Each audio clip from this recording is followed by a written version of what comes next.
una serie en la epístola universal o la carta universal de Santiago a las iglesias. Creemos que fue dirigida a la iglesia en Jerusalén. Y hoy vamos a comenzar a ver el capítulo 2, si me acompañas por favor, y vamos a leer y orar.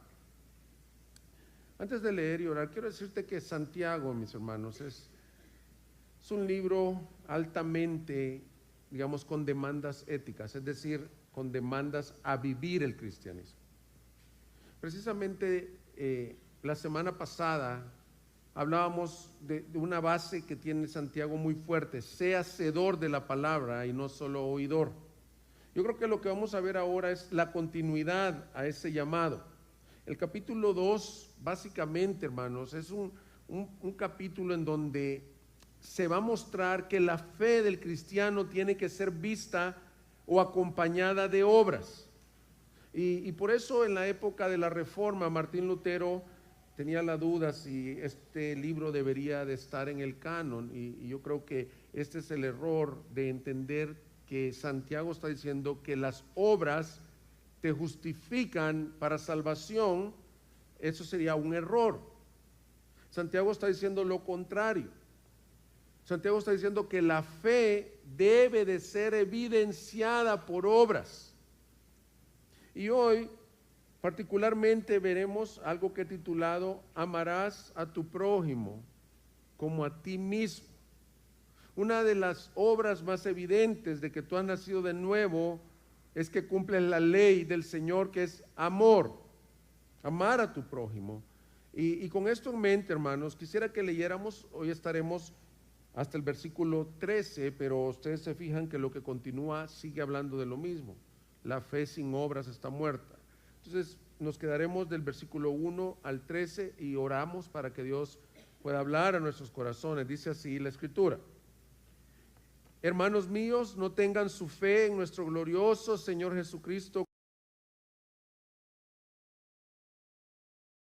porque si en su congregación entra un hombre con anillo de oro y vestido de ropa lujosa, y también entra un pobre con ropa sucia, y dan atención especial al que lleva la ropa lujosa y dicen: siéntese aquí en un buen lugar, y al pobre dicen: tú estate ahí de pie, o siéntate junto a mi estrado, ¿acaso no han hecho distinciones entre ustedes mismos y han venido a ser jueces con malos pensamientos? Hermanos míos amados, escuchen. ¿No escogió Dios a los pobres de este mundo para ser ricos en fe y herederos del reino que Él prometió a los que lo aman? Pero ustedes han despreciado al pobre. ¿No son los ricos los que los oprimen y personalmente los arrastran a los tribunales? ¿No blasfeman ellos el buen nombre por el cual ustedes han sido llamados? Si en verdad ustedes cumplen la ley real conforme a la Escritura: amarás a tu prójimo como a ti mismo, bien hacen. Pero si muestran favoritismo, cometen pecado y son hallados culpables por la ley como transgresores. Porque cualquiera que guarda toda la ley pero falla en un punto se ha hecho culpable de todos. Pues el que dijo no cometas adulterio, también dijo no mates. Ahora bien, si tú no cometes adulterio pero matas, te has convertido en transgresor de la ley. Así hablen ustedes y así procedan como los que han de ser juzgados por la ley de la libertad, porque el juicio será sin misericordia para el que no ha mostrado misericordia. La misericordia triunfa sobre el juicio. Hermanos, el hombre siempre ha tenido la tentación de hacer acepción de personas. En algunas partes del mundo hay racismo por el diferente tipo de color de piel, o de diferente etnia, o de diferente país. En México no tenemos tanto el problema del racismo, pero usualmente se da el problema del clasismo, o de tener distinción entre clases sociales. Dentro de la misma iglesia se hace acepción de personas, y yo he llegado a la conclusión, y tú hazte esta pregunta: ¿hacemos acepción de personas con aquellos que son diferentes a nosotros. Aquí Santiago pone un ejemplo de un pobre que entra y de un rico que entra a la congregación. Y pareciera que los hermanos, porque les dice 3 veces, hermanos amados míos, parece que dan una atención particular al hombre que va vestido como rico, con un anillo que significa poder. Pero también hay acepción de personas de parte de los pobres hacia los ricos. Es muy común que los pobres juzguen y hagan comentarios, es decir, ese se enriqueció ilícitamente o no nos juntemos con ellos. Y te fijas que la realidad es un problema de corazón. Y yo he notado que en las iglesias, hermanos, nos dividimos con aquellos que son diferentes a nosotros. Te pongo un ejemplo. ¿Qué tal el que tiene un proceso espiritual diferente al tuyo? Una santificación diferente a la tuya. ¿Qué tal? Este año cumplo 30 años de convertido, por la gracia de Dios. Pero ¿qué tal con el que tiene 1 mes de convertido, 2 meses de convertido, y tú lo ves y tú ves sus fallas? Y tú dices, ay, tan mundano, tan carnal, mira cómo viene vestido, o mira cómo tiene lo juzgas por lo exterior. Y tendemos a juntarnos con los que nos sentimos cómodos. Pero este mensaje, Santiago ahora nos mostrará que la fe se tiene que ver en esto, en cómo amas y aceptas al prójimo sin acepción de personas. Tu fe es visible en que comienzas a parecerte a Cristo, quien no ha hecho acepción, sino que nos ha dado la bienvenida a nosotros. Nosotros, Iglesia Gracia Soberana, queremos tener el carácter de Cristo, que aceptemos a aquellos que son diferentes, aquellos que vienen del mundo, aquellos que vienen en pecado, aquellos que son de diferente estrato social al tuyo, ya sea más rico que tú o más humilde financieramente que tú. Queremos ser una iglesia que dé la bienvenida a todos, porque esto es el centro del evangelio. Y veremos este pasaje, mis amados hermanos, en 3 partes. Y he usado la misma frase para que tú, memotecnia, para que te recuerdes de qué vamos a estar hablando. Estas son las 3 partes que veremos del mensaje. Número 1, la fe verdadera se ve en que no tiene favoritismo. La fe verdadera se ve en que no tiene favoritismo. Número 2, la fe verdadera se ve en que acepta a otros de la misma manera en que fueron aceptados. Y número 3, la fe verdadera se ve en el cumplimiento de la ley, amar al prójimo como a ti mismo. Entonces veamos lo primero, la fe verdadera se ve en que no tiene favoritismo. En los versículos 1 al 3, Santiago nos describe un pecado en específico. Aquí algunos autores le llaman favoritismo, pero el sinónimo es acepción de personas, distinción, juzgar por lo exterior. Y dice así el versículo 1, hermanos míos, no tengan su fe en nuestro glorioso Señor Jesucristo con una actitud de favoritismo. Es decir, que su fe se caracterice por no hacer acepción de personas. Versículo 2, porque si en su congregación entra un hombre con anillo de oro y vestido de ropa lujosa, también entra un pobre con ropa sucia, y dan atención especial al que lleva ropa lujosa. Ahí está el pecado, una atención, una distinción por lo que viste externamente. Definamos qué es el pecado del favoritismo. El pecado puede ser descrito también como acepción de personas o discriminación, o en griego de hecho está compuesto por 2 palabras o como 2 fuentes. La palabra que se está usando ahí para acepción de personas o favoritismo tiene que ver una parte del griego con rostro y con otro con levantar, y de eso ponen esta palabra junto, y es como cuando tú te fijas en el rostro de alguien, ver con la apariencia física. Si habla de rostro y levantar, entonces el favoritismo se hace por la apariencia física o exterior de alguna persona. Mira, aquí te voy a poner la definición de un comentarista, no sé si la pueden poner. Dice, es el pecado que alguien comete cuando emite juicio con respecto a una persona por su apariencia física, posición, no sé si la tienes ahí la definición, posición, rango o circunstancias, ignorando su valor intrínseco. Tú haces acepción de personas por la apariencia física, porque ignoras el valor. Dios nos ha creado a todos los seres humanos con igualdad de valor. De verdad que el pecado del racismo y el clasismo, hermanos, le está dando teológicamente fuertemente a lo que es el hombre delante de Dios. El hombre tiene un valor intrínseco. También es como similar al aborto, a la eutanasia. Estos tipos de cosas, hermanos, es un pecado en donde el hombre ha desvalorizado lo que es el hombre. Mira, una cosa bonita aprender a enseñar, más bien dicho, a los niños, es porque saludamos a las personas. No solo saludamos porque nosotros queremos ser educados.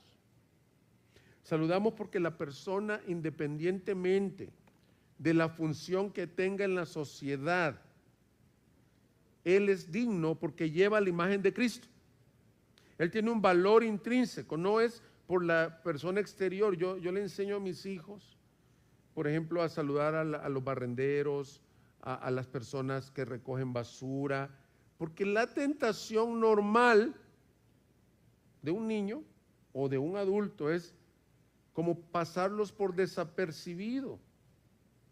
Y eso es porque tenemos esta tendencia a clasificar por lo que hace, pero si tú ves a alguien bien vestido, bien correcto, inmediatamente tú mismo te acercas con él. Tú mismo quieres que él te salude. El ejemplo que Santiago nos da es uno muy ilustrativo. Entra un hombre, como decíamos, el anillo en aquel momento, hoy usamos anillos que simbolizan el matrimonio y también por adorno, que no es pecaminoso. No creemos en esta iglesia que no puedas usar anillos. Hay lugares que prohíben este tipo de cosas, pero se usan como un adorno. Pero en aquel tiempo significaba, por ejemplo, autoridad. Los príncipes, los dignatarios usaban anillo. Significa poder, es decir, una persona con poder en la sociedad. Y la ropa lujosa tipificaba dinero, posesiones económicas. En aquel tiempo no era como hoy, no había una producción masiva de cosas, pero se buscaba las personas que tenían más posibilidades. Y pareciera que los mismos hermanos, si te fijas en la repetición, es hermanos míos, versículo 1, hermanos míos, versículo 5, hermanos míos amados. O sea, dentro de la congregación había una preferencia. Y había otro que entraba andrajoso, que entraba con ropas sucias, probablemente maloliento, probablemente un forastero, un peregrino, y él entraba a ese lugar y él le decía, ¿sabes qué? Quédate de pie ahí atrás, o siéntate aquí pero en el piso, a mi estrado. Y hermanos, yo me doy cuenta que lo que Santiago nos está enseñando es que el pecado del favoritismo o el pecado de la acepción de personas, escúchame esto por favor, Iglesia Gracia Soberana, no es congruente con el Evangelio. Actualmente, y yo tengo que ser honesto como pastor, yo no veo que pase eso aquí en la iglesia. De hecho, aquí hay personas de diferentes posiciones económicas, no me gusta decir estratos sociales porque esa es una clasificación, pero diferente posición económica, y los he visto a ustedes convivir, abrir sus casas. Nuevamente, el que tiene una posición más desfavorecida puede hacer acepción de personas con el otro. Es decir, yo no lo invito, yo no lo acoplo porque él es un orgulloso sin siquiera conocerlo. ¿No es cierto que pasa también, hermanos? Necesitamos dejarnos ser afectados. Ahí más adelante Santiago dice, cuando ustedes hacen esto están pecando. No es una preferencia, no es así en mi personalidad. No, es un pecado porque es incongruente con el Evangelio.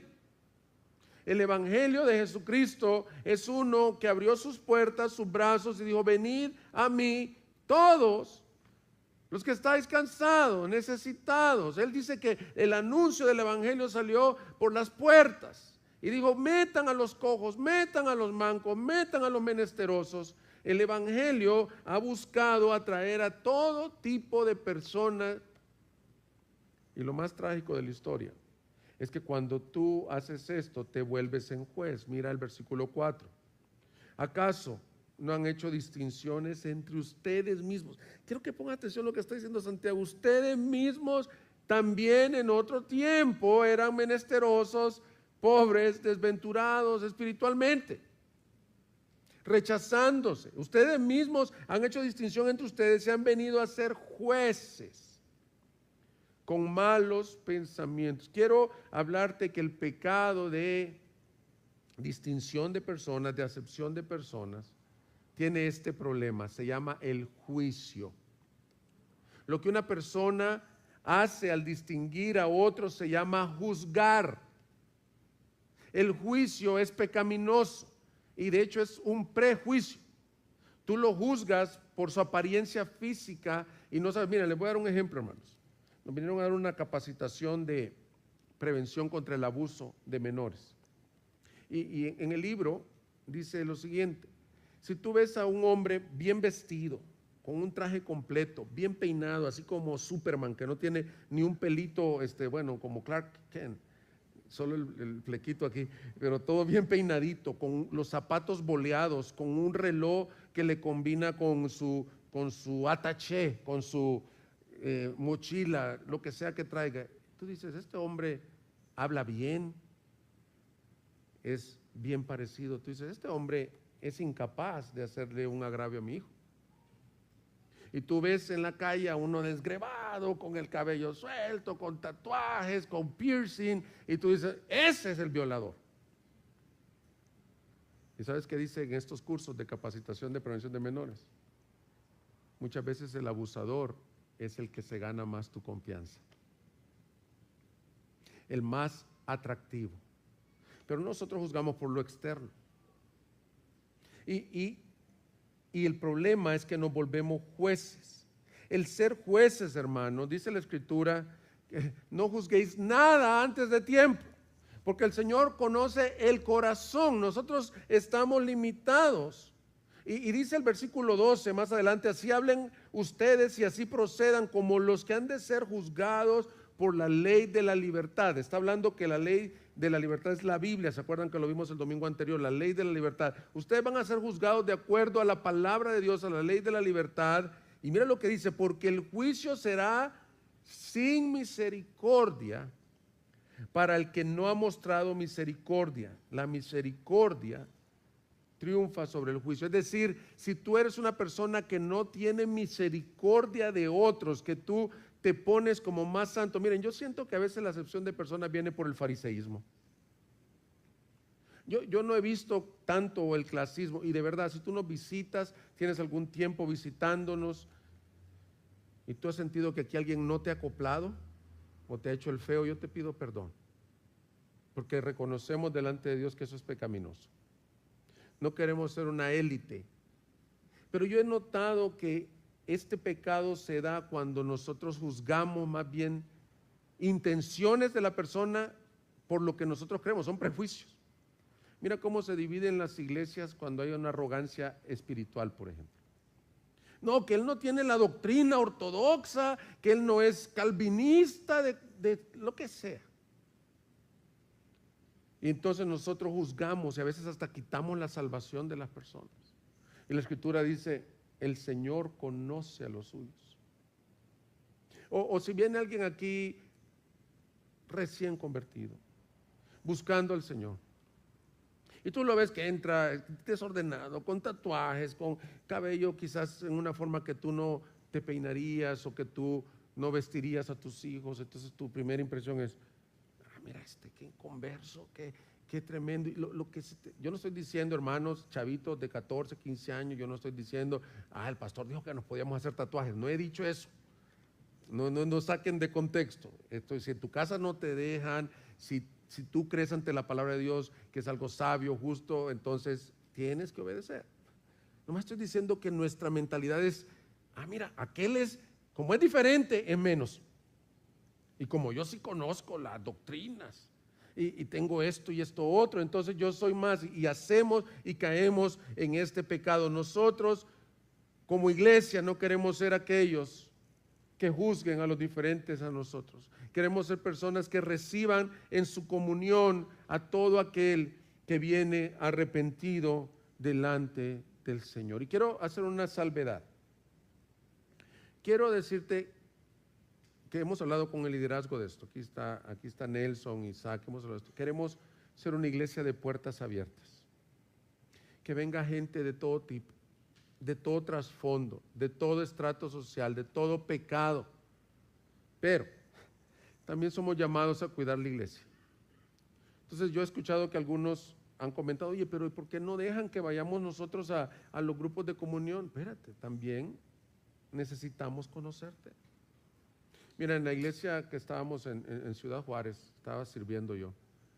No sabemos cómo fue, creemos que fue en un grupo de jóvenes que alguien invitó a un joven. Los jóvenes viene un domingo, no lo conocen y se van al otro, se campanean al otro extremo de este mandamiento, entonces se invitan a las casas, son casas particulares.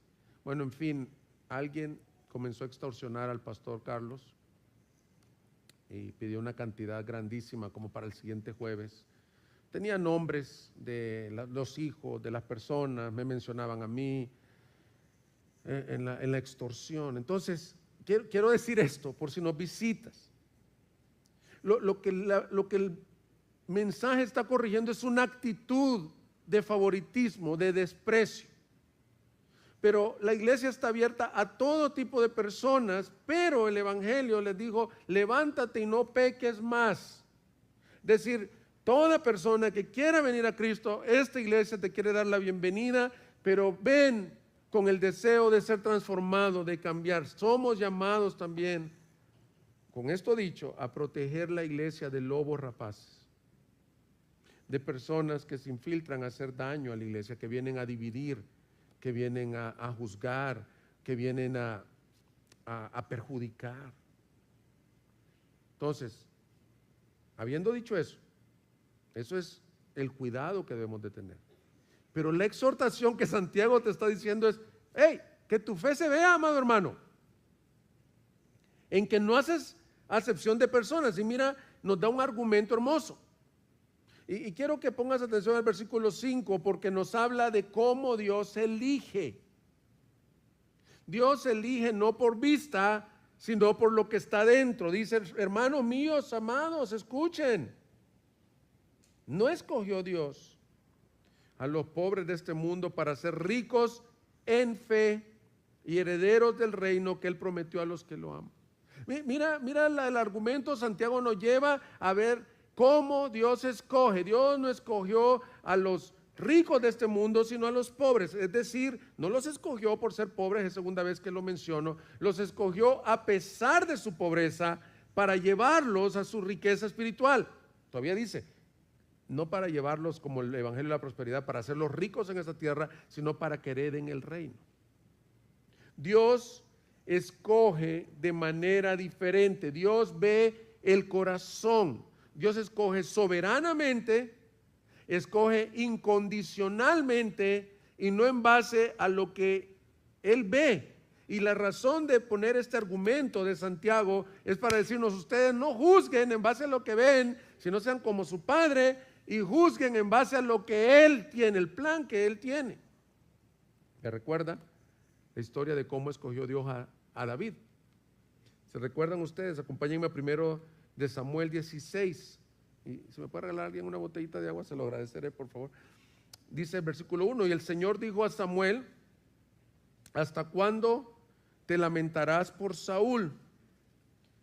Después que yo lo he desechado para que no reine sobre Israel, llena tu cuerno de aceite y ve, te enviaré a Isaí, el de Belén, porque de entre sus hijos, gracias Nelson, he escogido un rey para mí. Mira, Saúl fue el primer rey de Israel. Saúl era alto, era guerrero, era fuerte, y Samuel, el Señor lo había desechado, había venido en un camino de pecado, lo había desechado, y Samuel lo lloraba todavía, le dice, espérate, yo te voy a elegir otro rey. Entonces lo manda a Belén, a la casa de Isaí, y mira el versículo 4. Samuel hizo lo que el Señor dijo y fue a Belén, y los ancianos de la ciudad vinieron a su encuentro, temblando, y dijeron: ¿vienes en paz? Y él respondió: en paz. He venido a ofrecer sacrificio al Señor. Conságrense y vengan conmigo al sacrificio. Samuel consagró también a Isaí y a sus hijos y los invitó al sacrificio. Cuando ellos entraron, Samuel, mira Samuel. Samuel es Santiago 2, allá vio al bien vestido. Cuando Samuel vio a Eliab y se dijo: ciertamente el ungido del Señor está delante de él. Mira, Eliab probablemente era el mayor, guerrero, fuerte, y que es lo mismo que está pasando en Santiago. Lo vio y dijo: aquí está.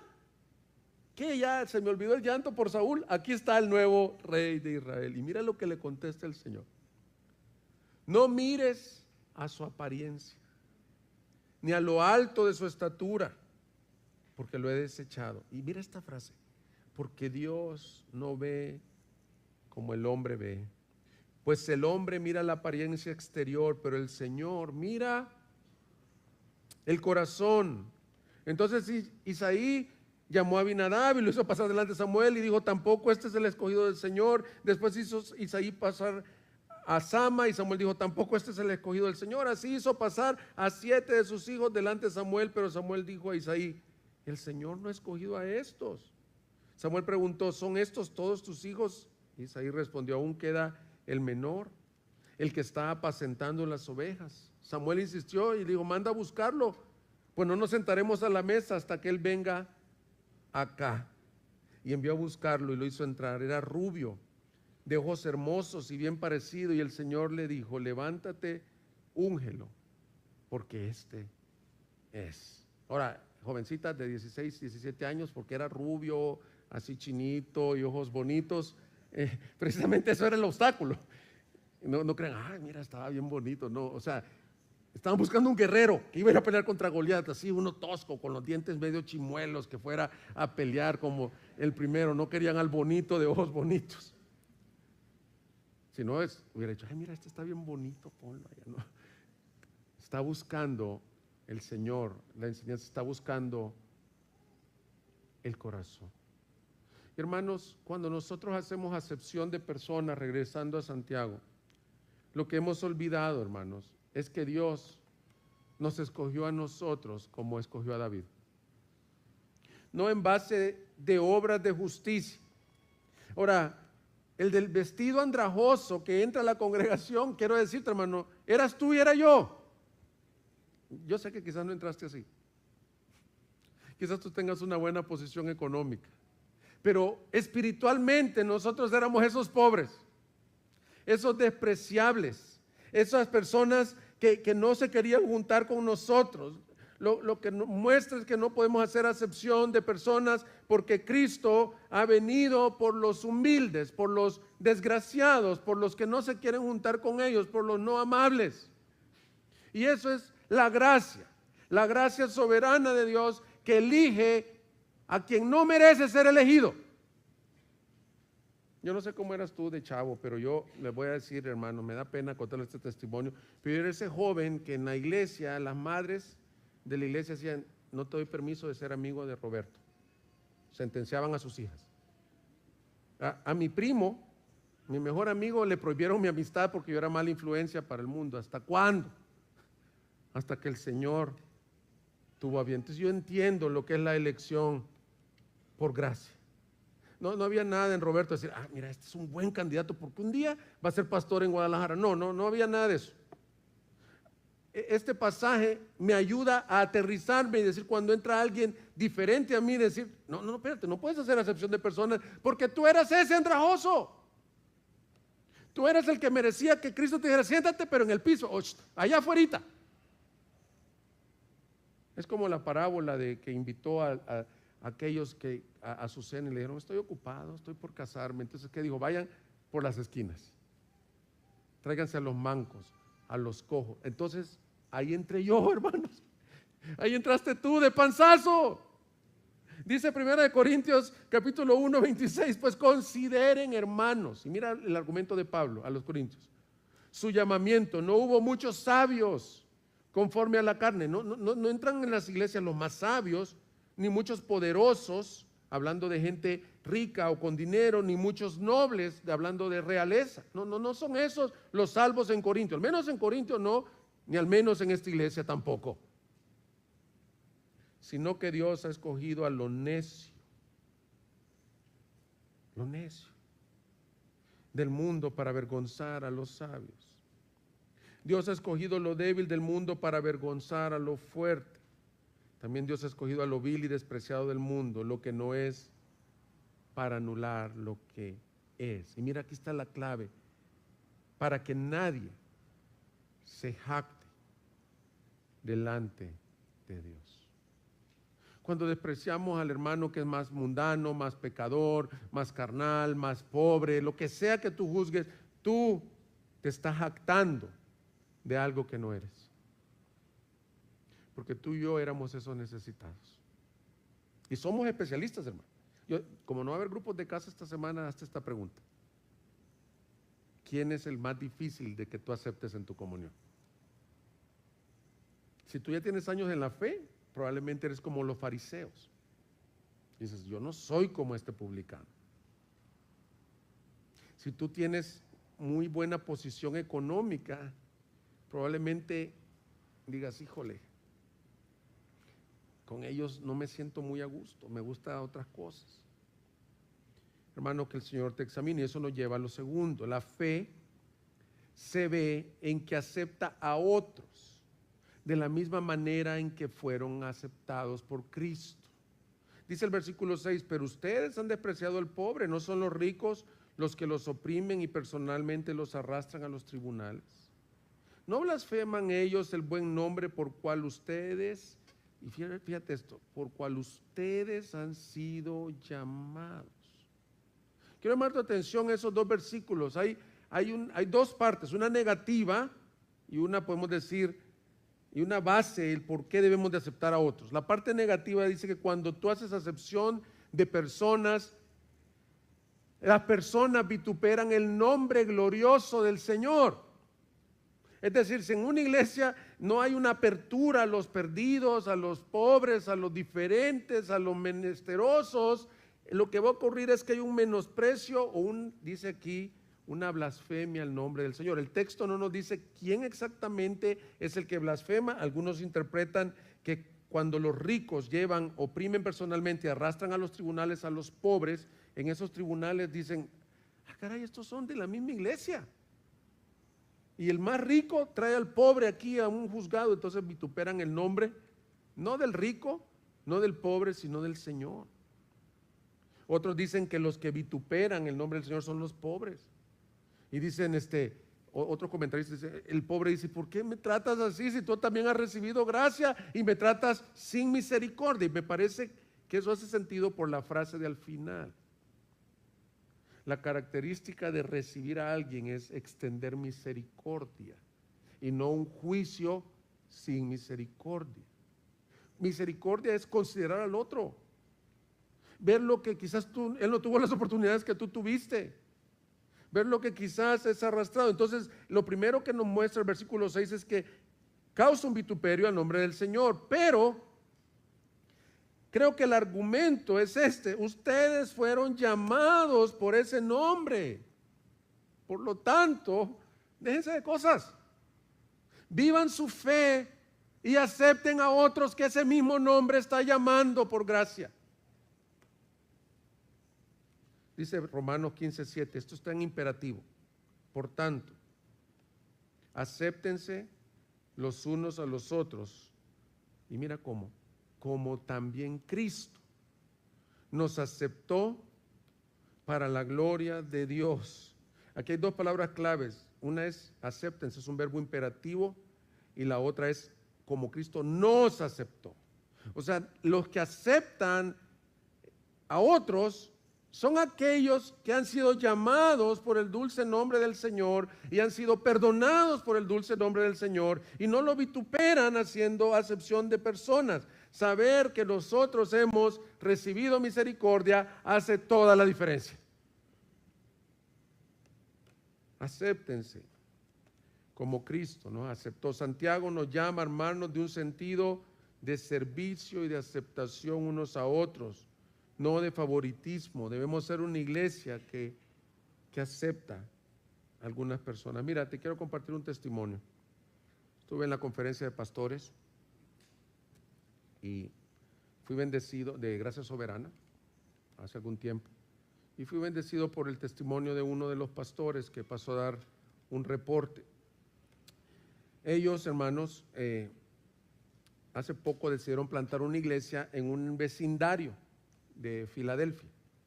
Como ustedes saben, Filadelfia es una ciudad un poco conflictiva, mucha violencia, hay mucha delincuencia. Fue un vecindario caracterizado por pobreza, delincuencia.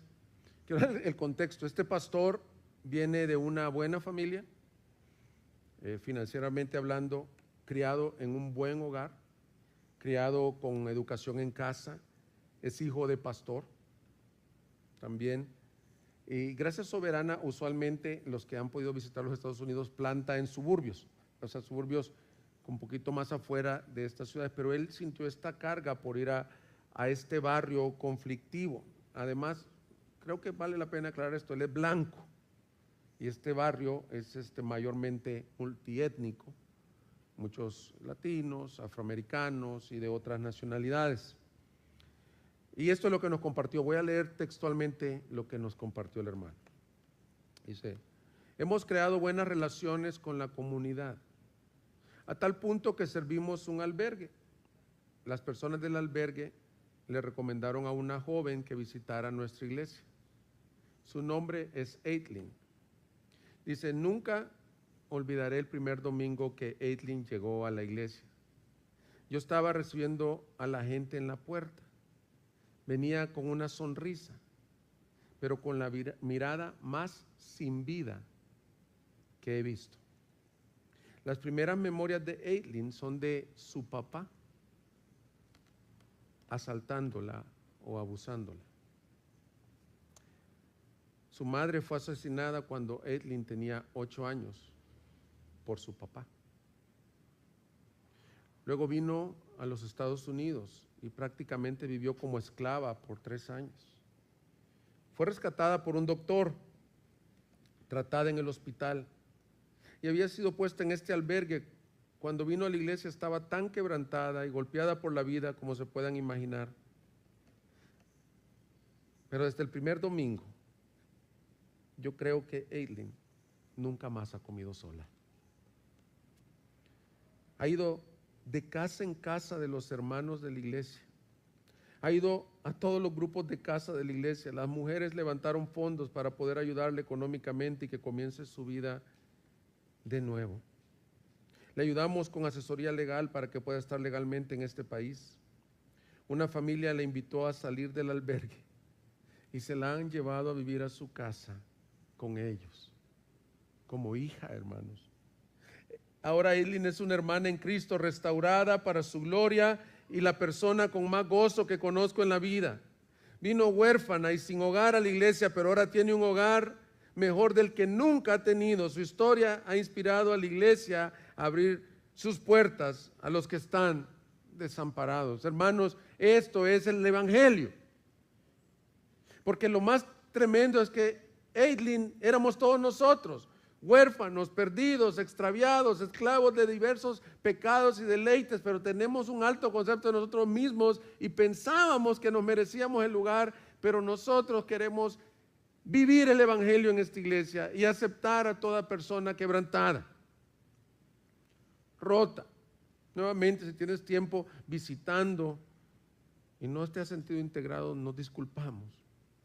Pero queremos decirte que Cristo te acepta. E iglesia cristiana, Gracia Soberana, Dios nos llama a aceptar a otros.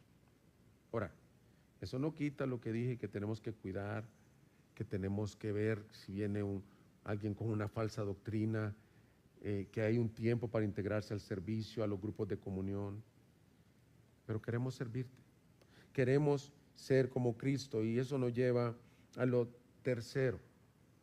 La fe se ve en el cumplimiento de la ley. No solo nos manda a no hacer favoritismo, no solo nos manda que tu fe se vea en aceptar a otros, sino que en la conclusión, y por eso titulé el mensaje, es: ama a tu prójimo como a ti mismo. Versículo 8. Si en verdad ustedes cumplen la ley real conforme a la Escritura, es un nombre que aparece como por primera vez en la Escritura. La ley real, la ley verdadera conforme a las Escrituras. Ahora, quiero que sepas que Santiago fue probablemente la primera epístola. O sea, las Escrituras está hablando del Antiguo Testamento. Y te dice, ¿cuál es la ley real? Esta. Si tú la cumples, bien haces. Amarás a tu prójimo como a ti mismo, pero si muestras favoritismo, cometes pecado y son hallados culpables por la ley como transgresores. Porque cualquiera que guarda toda la ley, pero falla en un punto, es hecho culpable de todos, pues el que dijo, no cometerás adulterio, también dijo, no mates. ¿Qué está diciendo, hermanos? Al pueblo de Israel se le dio la ley, se les dio el decálogo, se les dio números, levíticos, se les dio Deuteronomio. Y ellos entendieron, ok, la ley es para salvarme. La ley tengo que cumplirla y voy a ser salvo. Y aquí Santiago nos está explicando cuál es el verdadero sentido de la ley. No solo se trata de cumplir la ley, hermanos, porque te voy a decir, la ley es... Aquí hay un extracto de lo que dice Santiago. La ley es imposible de cumplirse, hermanos. La ley, para ser acepto por las obras de la ley, se aprueba con 100 perfecto. No 99.9. No es como aquí que pasas con el 5.9, pasas de panzazo al 6. No, es al revés. Aquí si tú cumples, fíjense, mira los absolutos, toda la ley. Tú puedes cumplir todos los mandamientos, pero quebrantar uno y no diste el ancho. Por lo tanto, la ley no tenía como objetivo cumplimiento, sino que la Escritura nos muestra que la ley tenía como objetivo, era un ayo, o sea, un tutor que te decía cuál es el corazón de Dios, cuáles son los preceptos de Dios, pero ese ayo te llevaba a la necesidad de un Salvador, te llevaba a Cristo. No puedes cumplir la ley. Pero ¿cuál es el cumplimiento de la ley entonces? El cumplimiento de la ley es el amor. Ahora, me estaba acordando ahorita en el primer servicio, cuando yo estaba jovencito, como de 14 años, pues yo iba a una escuela cristiana, ya les dije, no dejaban juntarse a los muchachos conmigo porque andaba bien perdido. Y me estoy recordando que en un devocional de la escuela, en una predicación, el pastor dijo algo así como que nadie puede cumplir la ley de Dios. Entonces le digo al de al lado, oye, a ver, ¿dónde están los 10 mandamientos? No, que en Éxodo 20, que están aquí, que dice el pastor que nadie puede cumplir la ley de Dios. Imagínate, joven insensato de 14 años, le digo, es que ¿sabes qué? Yo porque nunca me he propuesto, le digo. A ver, léemelos. No tendrás dioses ajenos delante de mí, no te harás imagen de nada lo que está en el cielo para postrarte ante él, no tomarás el nombre del Señor tu Dios en vano, guardarás el día sábado porque en 6 días hizo el Señor la tierra y los cielos y el 7º día descansó, no matarás, no darás, etc. Yo me propongo hacerlo y ya vas a ver que sí, voy a ser, según yo iba a ser el primero en cumplir la ley. Hermanos, duré 1.0 segundos en quebrantar la ley porque todos tenemos dioses ajenos delante de él. ¿Quién no ha matado? ¿Quién no ha mentido? Bueno, quizás matado físicamente no, pero has odiado en tu corazón. ¿Quién no ha codiciado? ¿Quién ha honrado siempre al Señor con todo su corazón y su alma? Entonces la ley tenía un objetivo y el Señor fue consultado. Fue consultado por los fariseos y le dicen en Mateo 22, versículo 34. Los fariseos se agruparon al oír que Jesús había dejado callado a los saduceos. Uno de ellos, intérprete de la ley, para poner a prueba a Jesús, le preguntó: Maestro, ¿cuál es el gran mandamiento de la ley? A ver, dinos, tú que enseñas, tú que eres el nuevo rabí, dinos. Y todo el Señor. Amarás al Señor tu Dios con todo tu corazón y con toda tu alma y con toda tu mente. Este es el grande y primer mandamiento. Y el segundo es semejante a este: amarás a tu prójimo como a ti mismo. De estos dos mandamientos depende toda la ley y los profetas. Mira cómo resumió el Señor la ley, y es lo que Santiago creemos que es el medio hermano Jesús, está citando las palabras de Jesús en donde dijo, este es el cumplimiento de la ley. ¿De qué te sirve que no mates, que no adulteres, pero no amas? El cumplimiento de la ley es amor. Mira, yo te lo quiero demostrar desde el Decálogo. Los primeros 4 mandamientos: no tendrás dioses ajenos, no te harás imágenes, no tomarás el nombre de Dios en vano, guardarás el día sábado. Esos 4 mandamientos tienen que ver con Dios. Y el objetivo no era que dijeras, ok, reglas, voy a guardar el sábado, voy a no tener imágenes en mi casa. No era simplemente reglas, era amor a ese Dios. El propósito de no tener dioses ajenos es que lo amaras y lo honraras a Él. El propósito de guardar el sábado es que guardaras un día para adorar a Dios. Todo era amor. Y los siguientes 6 mandamientos, fíjate: honra a tu padre y a tu madre para que tus días sean largos. Tú lo conoces. Honra a tu padre y a tu madre. Alguien que no honra a su padre y a su madre no es porque simplemente es rebelde o porque su padre y su madre no lo merezcan. ¿Sabes qué es el problema? Falta de amor. Cuando tú amas a tu padre y a tu madre, jovencito, tú lo honrarás.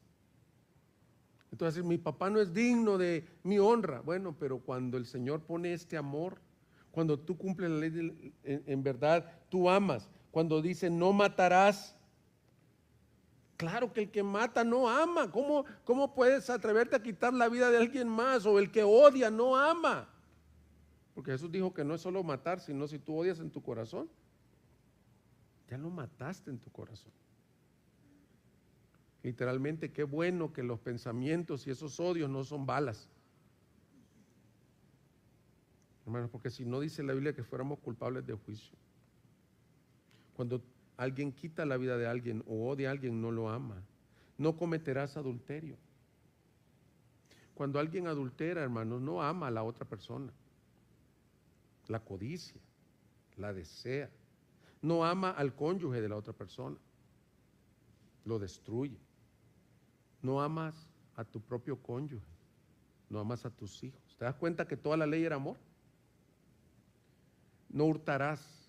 Cuando tú quitas los bienes de alguien más, es porque te amas más a ti mismo, que tú dices, yo le puedo quitar los bienes a él para yo estar bien. No darás falso testimonio contra tu prójimo. Cuando tú hablas mal de alguien, mientes sobre alguien, no lo estás amando. No codiciarás la mujer de tu prójimo, ni su siervo, ni su sierva, ni su buey, ni su asno, ni nada que sea tu prójimo. Cuando tú codicias, envidias, no amas. Entonces, quiero demostrarte que por eso el Señor dijo, la ley depende de esto. Amar al Señor tu Dios y amar a tu prójimo como a ti mismo. Hermanos, en pocas palabras te quiero decir, no es tanto lo que sepas, no es tanto si guardas fiestas, si guardas el sábado, si no lo guardas, si sabes Biblia, si sabes maestría en teología. De nada me sirve a mí tener una maestría en teología si yo no amo a mi esposa como Cristo amó a la iglesia. Estoy descalificado.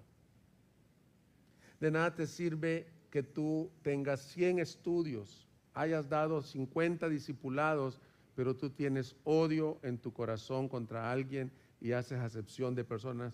Discúlpame, hermano. Me dijo mi querido hermano Luis Enrique, que a veces toca la batería, hermano, está tirando pedradas. No, no son pedradas. Es para mí. Tú dices que tienes fe, ama a tu prójimo. No hagas acepción de personas. Es el nuevo mandamiento de la iglesia. El nuevo mandamiento. Juan 13:34. Un nuevo mandamiento. Entonces, uno. Nunca le has dicho así a tus hijos. Óyeme, una cosa te estoy pidiendo nomás. No, una cosa. Este es el mandamiento. No que tengas maestrías en teología, no que sirvas mucho, no que se amen los unos a los otros. Que como yo, esto me desafía, los he amado, así también se amen los unos a los otros. En esto conocerán todos que son mis discípulos, si se tienen amor los unos para con los otros. Esta es la marca del discípulo. Y esta es la marca que queremos, Iglesia Cristiana Gracia Soberana. No fariseos, perdón, hermanos, si no son pedradas. No activismo religioso. Yo sirvo bastante, yo evangelizo bastante, yo toco bastante en la alabanza, yo atiendo niños, discipulo. No activismo religioso, amor por Dios y amor por el prójimo como por ti mismo. Primera de Juan 4:20, 21 dice: si alguien dice, yo amo a Dios, pero aborrece a su hermano, es un mentiroso. Porque el que no ama a su hermano a quien ha visto, no puede amar a Dios a quien no ha visto. Y este mandamiento tenemos de él: el que ama a Dios, ame también a su hermano. ¿Te das cuenta el problema del clasismo? El problema de despreciar al que es diferente a ti. Hay iglesias que se han dividido porque, vamos a decir que tú eres muy cauto, muy calladito, no te gusta hablar mucho, y en tu grupo de comunión hay uno que habla, que es expresivo, y ya no lo aguantas. Se me cae gordo por cómo habla este. La Biblia te dice, ámalo. Valora que Dios te ha puesto en el mismo lugar. Entonces, quiero ir cerrando el mensaje con una aplicación práctica que es amor, porque muchas veces decimos, sí, yo lo amo, pero ¿qué es amor? Voy a dar una definición y un versículo que lo respalda. Amar, escucha esta definición, es mostrar bondad, si lo pueden poner por favor, incondicionalmente a otros. Es la muestra de la bondad, pero es incondicional, no es con condiciones, no es te amo si me atiendes, te amo si me saludas, te amo. Mira cómo nos manda a amar, como Cristo ama a la iglesia, nos manda a amar esposos a sus esposas. No si te atiendes, si te amas, si te corresponde. A tus hijos te manda a amarlos incondicionalmente. Manteniendo una postura de humildad y mansedumbre que nos lleva también a perdonar y a soportar las ofensas de otros. Si tú no puedes perdonar a alguien, no lo amas. Yo te voy a dar una clave. Solo cuando amas puedes perdonar. O sea, primero va el amor.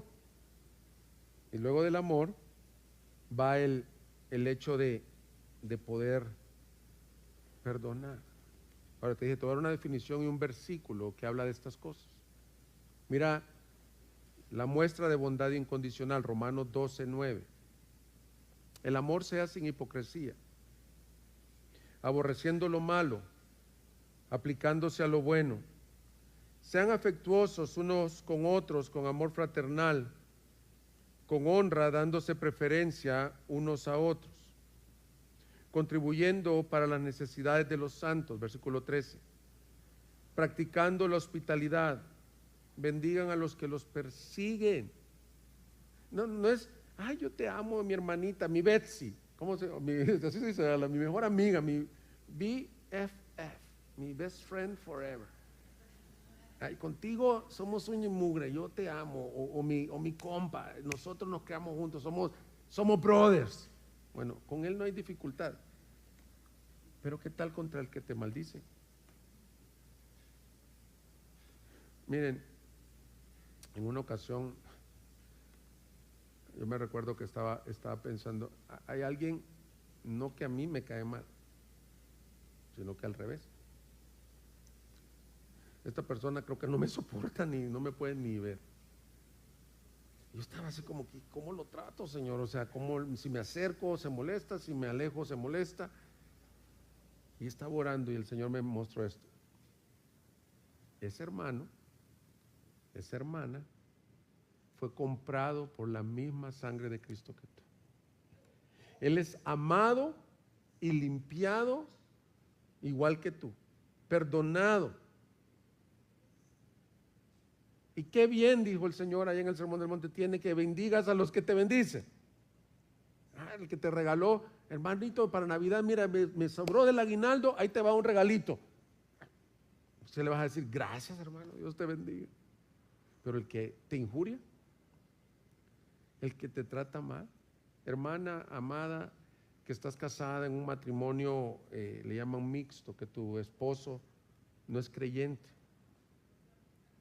A lo mejor tú oyes historias de las hermanas donde tienen un esposo piadoso, que las atiende, que las sirve, que las considera, que les cuida a los niños, y tú dices, yo llego a mi casa y solo hay críticas, juicios,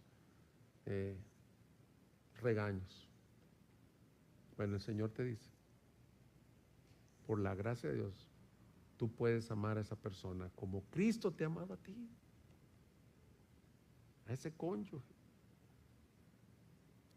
Ese es el misterio del amor de Dios derramado en nuestros corazones. Mira, estos versículos que leímos en Romanos nos da algunas cosas prácticas de cómo amar. Número 1, sin hipocresía. Es decir, no le digas al hermano, ay, te quiero mucho, hermanito, pero a las espaldas hablas mal de él. O te deseo feliz cumpleaños, pero realmente no te lo deseo. Ser afectuoso con amor fraternal, es un amor de hermanos. Aquí vemos la soberanía que Dios te injertó en una familia y el que está ahí a tu lado es tu hermano. Te guste o no, yo tengo una hermana, solo somos dos, mi hermana y yo, y no, le guste yo a ella o ella no le guste yo, como sea que se diga. Dios nos puso en el mismo vientre de la misma mamá. Así que aquí hay varios que son hermanos que se congregan en la misma iglesia. Eso es soberanía de Dios. Y te dice, ámense ustedes con amor fraternal. A los papás de antes decían, los voy a poner amarrados a los dos de espalda para que se aprendan a amar, y ponían a los niños así. Bueno, no vamos a hacer eso en la iglesia, ¿verdad? A ver, ¿quiénes son los hermanos que no se aman? Los vamos a poner aquí que se amen. No. Sigue los mandamientos, ámalo con amor fraternal, sirve a tu hermano. Luego dice, con honra darse preferencia unos a otros. Es decir, honra a tu hermano. Yo quiero, hoy en la mañana tuvimos unas dificultades con la proyección, y luego yo dije, denle un aplauso por favor a los que sirven en proyección, porque aquí en esta iglesia nadie sirve asalariado, todos son voluntarios, hermanos, y aquí están aprendiendo y así. Gracias por sus vidas. Dar honra significa evidenciar la gracia en otros. Mira, yo te voy a dar un consejo. Cuando esté muy enojado con alguien, pídele al Señor, Señor, permíteme ver una evidencia de gracia en su vida. No, que él es bien soberbio, sí, pero es bien generoso. No, que él es bien impuntual, sí, pero ¿te has fijado cómo ora? Entonces, cuando nosotros vemos la evidencia de gracia en alguien, empezamos a amar de esta manera. Cuida de los unos de los otros, dice, contribuyendo para las necesidades de los santos. Santiago nos dirá en la próxima predicación, no le digas, Dios te bendiga, hermano, pero no tiene para comer el hermano, sino que provee para la necesidad. Practica la hospitalidad. ¿Viste la historia de Aitlin, cómo esta iglesia la acogió en casas? Dios te ha dado esa casa, Dios te ha dado ese coche, no para tu goce nomás. Te ha dado para que abras tu casa, compartas con otros. No se trata del individualismo de Norteamérica, es yo, mi vida, yo mimé conmigo, mis bienes. Dios te ha dado para hacer de bendición a otros. Invita a tu casa, a tu vida, a tu comunión. Dice un versículo, que se llene mi casa, dice, que así pueda ser tu casa, una casa abierta. Y quiero que hagamos algo, hermanos.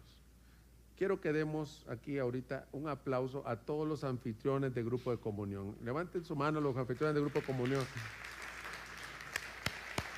Gracias. Gracias por abrir sus casas. Tú no sabes si los hermanos siguen pagando los sillones en el Coppel ahí y llegas tú con tus chavos y te los tiran y todo. No es fácil, hermano, recibir a alguien todas las semanas en tu casa. Gracias por hacerlo. Ese es el tipo de iglesia que queremos ser. Que la gente diga, wow, este hombre tiene algo diferente. Esta mujer tiene algo diferente. Esta familia tiene algo diferente. Dice dos cosas más ese versículo: sean empáticos. Me refiero, sufran con los que sufran, lloren con los que lloran, gócense con los que gozan, y tengan una postura de perdón y de humildad. Hermanos, la conclusión de este pasaje es muy sencilla. No digas que tienes fe si no amas a tu prójimo como a ti mismo, si no perdonas, si juzgas sin misericordia, si no estás dispuesto a aceptar a los que son diferentes a ti. Todo esto que hemos hablado no se trata de ser una iglesia altruista o servicial en la carne, sino que la conclusión del mensaje está en la última frase: la misericordia triunfa sobre el juicio. Nosotros somos los que recibimos misericordia en lugar de juicio. Merecíamos juicio, merecíamos que el Señor nos consumiera por nuestros pecados, pero en lugar de eso, en la cruz, dice un canto, se besó la justicia y la misericordia. Por eso es que dice que tiene dos travesaños.